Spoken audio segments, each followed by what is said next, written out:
Student, आज हम कक्षा 11 बायोलॉजी में नया चैप्टर लेंगे, पुष्पी पादपों का शरीर। इसमें देखेंगे विभिन्न प्रकार के मेरिस्टेम की स्थिति तथा कार्य बताइए, ये बताना है हमें। तो इसके मेरिस्टेम जो है, तो इसके अंतर्गत आने वाले जितने भी ऊतक हैं, ऊतकों की कोशिकाओं में विभाजन की क्षमता होती है। इसको समझने के लिए हम देखते हैं, मान लीजिए कोई पौधा है, ये पौधा,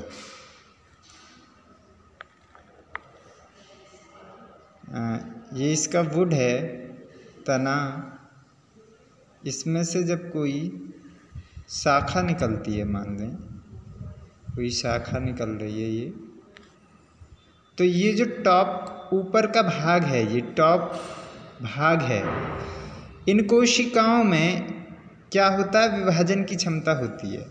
इस विभाजन के कारण ही ये विभाजित हो के आगे की ओर बढ़ता है। बाकी पौधे में विभाजन की क्षमता नहीं होती है। जैसे मूल का ये टॉप वाला भाग ये माना जाएगा। तो मान लीजिए ये पौधा है,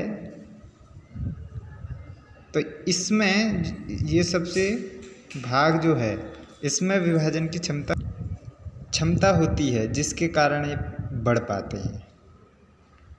तो समझ में आया होगा। तो ये पौधों के वर्धी भागों में पाया जाता है, जहाँ पर मतलब वो बढ़ती हैं कोशिकाएं, जहाँ से पौधा बढ़ पाता है वहीं पाया जाता है। मेरिस्टेम की कोशिकाएं पतली होती हैं, जीवित होती हैं।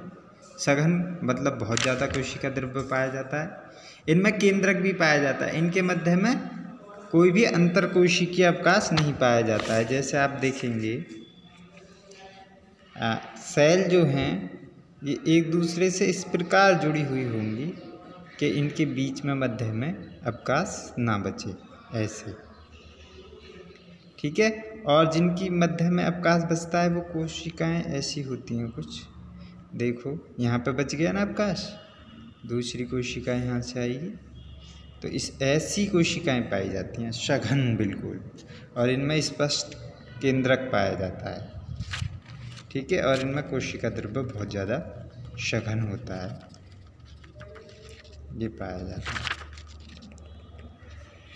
तो ये मेरिस्टेम जो हैं, इसके आधार पर 3 प्रकार के होते हैं: एपिकल मेरिस्टेम, इंटरकैलरी मेरिस्टेम और लेटरल मेरिस्टेम।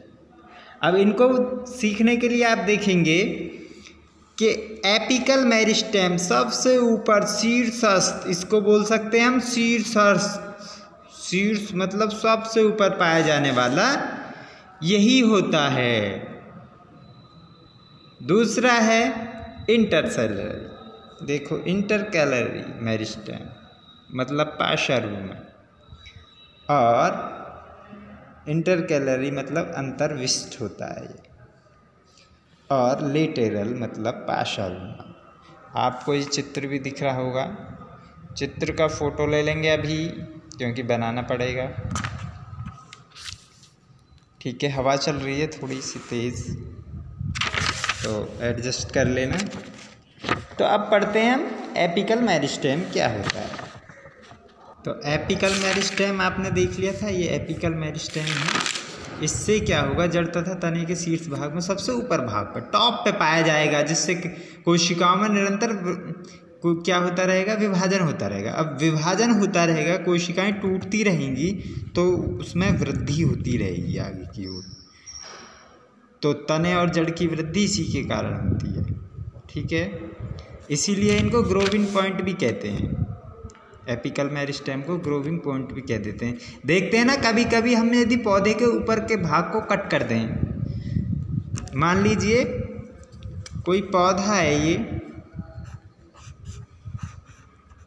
इसके इस भाग को कट कर दें, तो पौधा बहुत दिनों तक नहीं बढ़ता है, ठीक है।